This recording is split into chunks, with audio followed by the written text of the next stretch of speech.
Nous pouvons tous être d'accord que l'un des plus grands vices que l'on trouve généralement chez les dirigeants africains, c'est le vol, la malhonnêteté, le besoin essentiel de s'enrichir. Avec quoi? Avec l'argent du contribuable. L'argent qui ne leur appartient pas. L'argent de la population. L'argent des taxes pour leurs intérêts personnels. Généralement, c'est l'argent qui peut-être a été alloué par une organisation étrangère dans l'objectif de construire des infrastructures pour le pays. Des écoles, des hôpitaux ou autre chose. Mais qu'est-ce qui se passe dans ce cas? Ce sont ces autorités qui est bien placées, qui généralement se servent de cet argent pour leurs intérêts personnels. Achetant ainsi des grosses voitures, des grandes maisons, épousant la première, la deuxième femme, une troisième, quatrième, cinquième femme, et construisant des buildings. Voilà pourquoi généralement vous voyez un politicien arriver à peine au pouvoir ou arriver à peine à l'office de son travail. Quelques mois plus tard, est déjà propriétaire des immeubles. Chose que malheureusement dans beaucoup de pays africains, on ne leur demande pas des comptes. Et c'est triste. Au Gabon, les amis, aujourd'hui, on a mis en œuvre une nouvelle loi. La nouvelle loi oblige les hommes politiques et les hauts fonctionnaires à présenter ou à signaler leurs acquis et leurs biens avant d'entrer au pouvoir ou avant d'entrer à l'office.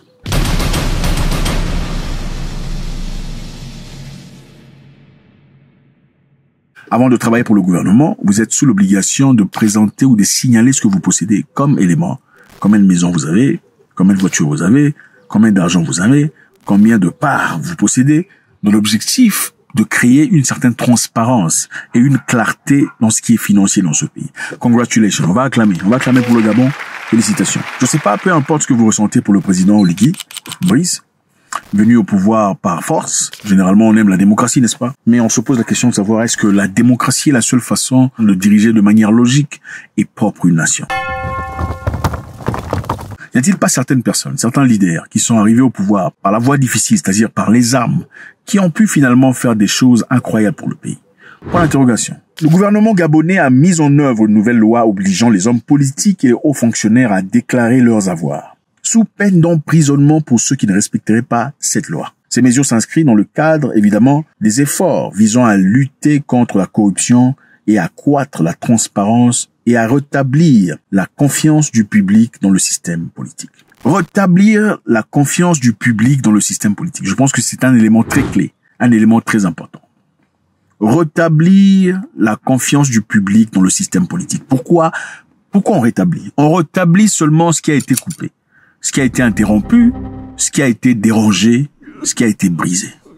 On ne peut pas rétablir une histoire qui existe. Ce n'est pas possible.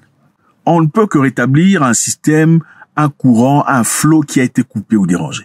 C'est-à-dire le public a perdu la confiance à l'égard de la politique. Alors il est important de rétablir cette confiance. Et en le faisant, M. Oligui trouve la meilleure façon de le faire, c'est imposer, évidemment, cette nouvelle loi. Pas nécessairement imposer, mais c'est une loi importante. OK? Il faut changer ses comportements. Et si vous ne changez pas, on prendra une décision. La mise sous administration provisoire nous amène à ce qui suit. La revue des salaires et des avantages à la baisse. Celui qui n'est pas content, il dépose sa démission. Pour l'administrateur provisoire, c'est 5 millions et des avantages plafonnés. Au-dessus de ça, vous êtes sanctionné. Je ne veux plus entendre des salaires de 10 millions, de 15 millions, de 20 millions.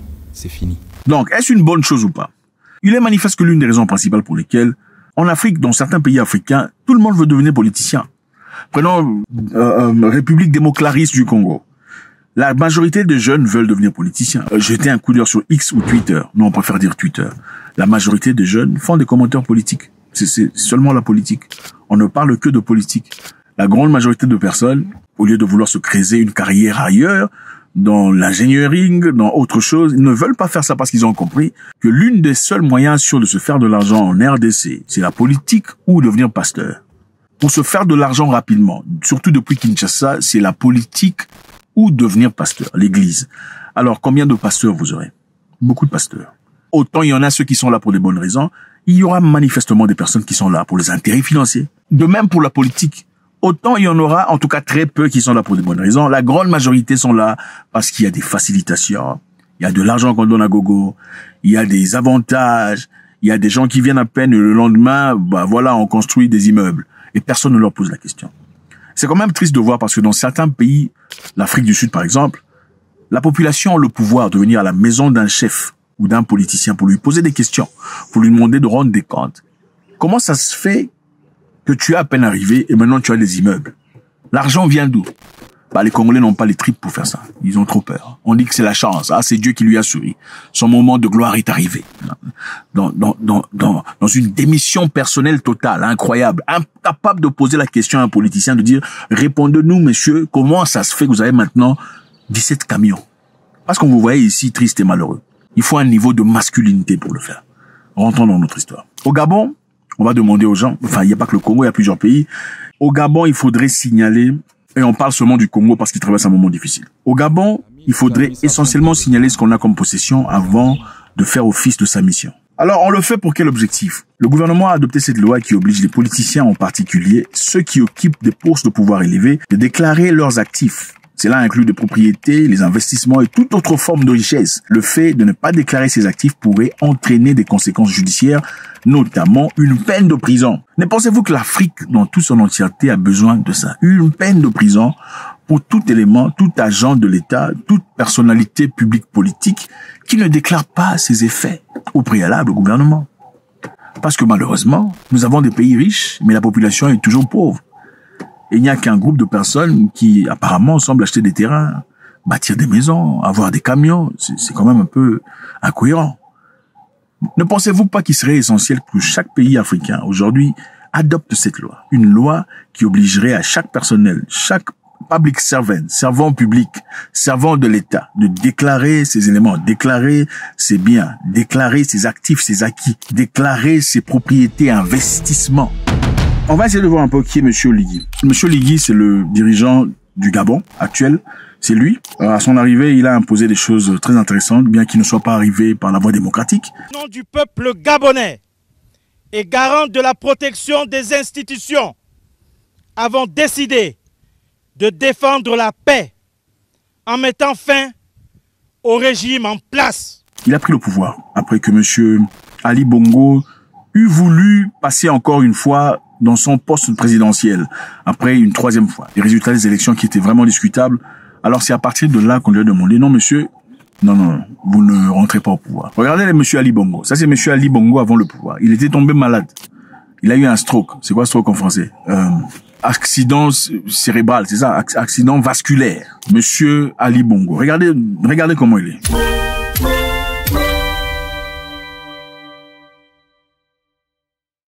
Incapable de marcher, difficulté de parler, mais il voulait rester président de la République. C'est ça l'Africain. C'est bizarre. C'est bizarre ce sentiment de vouloir rester au pouvoir pour toujours.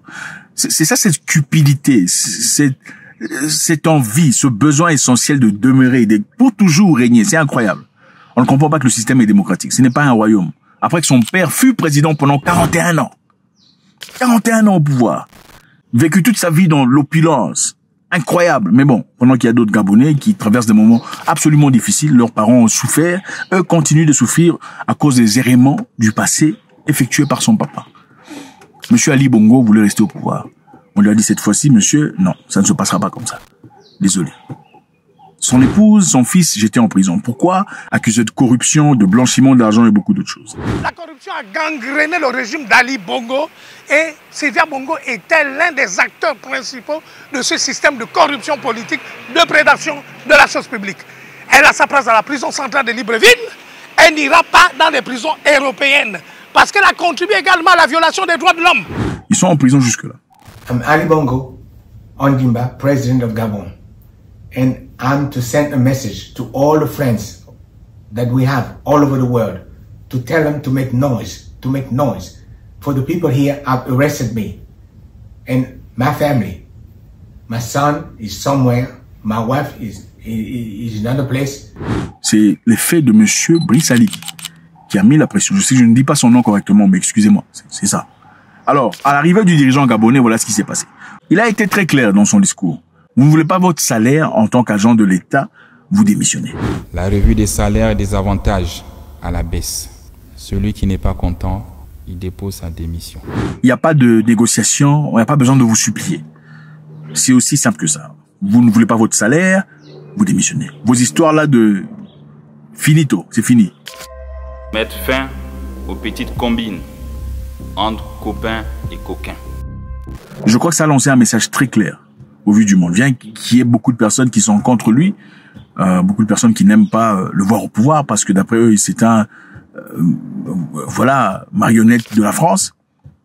Chacun ses opinions. Mais je pense qu'en ce qui concerne ce fait concret, sur place, il est manifestement clair que monsieur veut un changement. On ne détruira plus le Gabon comme on l'a fait dans le passé. C'est clair. Et vous savez, généralement en Afrique, même pas en Afrique, quand vous venez quelque part, quelqu'un d'intelligent disait, un psychologue que je respecte, un psychologue allemand disait, si vous voulez apporter un changement quelque part, ne le faites pas trop vite. C'est-à-dire, vous arrivez dans une organisation et vous dites désormais, tout le monde arrive ici à 6 heures du matin. Avant de quitter, il faut nettoyer vos histoires, vos ustensiles, vous assurer que votre siège est correctement placé. Désormais, on ne payera plus le 21, ça sera le 23. Même si votre changement, vos désirs sont en effet meilleurs pour l'entreprise, un changement brusque et brutal, exigeant à ce que désormais tout ce qu'il y a de financier doit passer par moi. On n'agrée plus l'attribution des bonbons ou des pâtés des foies ou des sandwichs gratuits. Ça ne se fera plus. Même si ça ne vaut absolument rien, même si c'est bien pour l'entreprise, un changement rapide toujours apporte des ennemis, et des ennemis très farouches. Les gens, généralement, ne percevront pas votre désir de vouloir changer les choses pour le bien. Ils vous percevront, vous, comme le problème. Ils diront, depuis que lui, il est arrivé, les choses ne marchent plus. Pourtant, votre arrivée est en train d'apporter un changement réaliste et concret. Alors, c'est exactement ce qui se passe avec M. Prise. Parce qu'il apporte un changement vrai et réel. Mais ces gens-là sont habitués, ils sont habitués à voler, habitués à prendre. Ils sont habitués à ne rendre compte à personne parce que c'est un réseau. Vous savez, c'est mafieux. La politique est mafieuse parce que celui-ci mange, l'autre mange. Lui mange, il fait manger à l'autre. Tout le monde se tait. C'est comme ça. Voilà pourquoi vous voyez dans certains pays ici, vous pensez que les gens sont des opposants. Devant vous, ils se crient dessus, tout ça, mais en réalité, dans les coins, moi, je suis parti dans un pays, j'ai été choqué. J'ai vu, mais ce monsieur, c'est l'opposant farouche de l'autre. Farouche? Opposant farouche? Il a sorti des choses incroyables. Entre eux, ça tire à boulet rouge. C'est incroyable. Que je le retrouve ensemble, autour de 23 heures, dans un coin perdu de la capitale, où personne ne pouvait se soupçonner. Généralement, c'est quoi? Ce qui se passe généralement, c'est qu'ils mangent ensemble. Ils mangent ici, ils mangent là-bas. Quand il y a à manger ici, on distribue. Vous pensez qu'ils sont en train de vous battre pour vos intérêts. Ce n'est pas ça. Alors, au Gabon, évidemment, on va pas aimer cet homme qui veut apporter un changement réel. Pascaline Bongo, fille de Omar Bongo, aurait voulu user de son influence pour faire venir une entreprise étrangère, Aegis Route, une entreprise de construction de routes et tout le bazar, pour obtenir des contrats dans le pays. Ok? C'est-à-dire, vous, Aegis Route, vous venez chez moi, vous me payez 8 millions de dollars et à travers mon influence, la fille du président, je m'assurais à ce que vous ayez des contrats de route, de construction et tout le bazar. Alors on l'a accusée pour ça. Et elle est actuellement en train de se battre en justice pour essayer de clarifier son nom. Donc, le travail que M. Oligui est en train d'effectuer actuellement est évident. Ce n'est pas des illusions. Au Gabon, les amis, aujourd'hui on parle du Gabon, il y a un problème évident, un problème d'électricité depuis un temps. Il n'y a pas assez d'électricité pour tout le monde. C'est-à-dire le pays vit dans le délestage. Car à un moment donné, un quartier a le courant. Après, on retire le courant pour attribuer à un autre groupe de personnes. Un autre quartier, évidemment, pour en bénéficier. Quartier B a le courant, ensuite c'est quartier F qui a le courant, parce que voilà. Et personne ne veut vivre comme ça. Monsieur Oligui s'est arrangé, ils ont signé un accord avec la Guinée pour faire venir le courant. Le projet d'interconnexion électrique que nous lançons aujourd'hui transcende la simple coopération technique. Il symbolise parfaitement cette fraternité agissante. Dans certains pays, les présidents, ils s'en foutent, du moment que vivent bien. Ils sirotent du champagne, pour le reste, c'est pas leur problème. Mais il fournit un effort, aller chercher de l'électricité chez le voisin, interconnecter leur réseau dans l'objectif de servir ou de desservir à la population est quelque chose de louable. Je pense que c'est intéressant. La corruption est la plus grande maladie d'Afrique. C'est clair. L'amour de l'argent, le besoin essentiel de régner, de vivre, de dominer, surplomber sur les autres. C'est réel. Les gens veulent toujours s'enrichir. Les gens ne veulent pas servir le peuple. Pourtant, devenir politicien ou agent de l'État, c'est servir le peuple. Le peuple n'est pas ton serviteur. Ce n'est pas le contraire. Ce n'est pas à nous de te faire des courbettes. C'est à toi de nous faire des courbettes. Ce n'est pas à moi d'avoir peur de la police. La police dans les pays organisés travaille pour le peuple. C'est le peuple qui paye le taxe et ces taxes payent les salaires de la police. C'est pas à moi d'avoir peur de trembler devant la police. Et faites-moi savoir ce que vous en pensez. Partant d'une personne qui clairement veut un changement évident, vous devez déclarer votre argent, déclarer vos possessions, déclarer vos biens avant de faire office de l'État.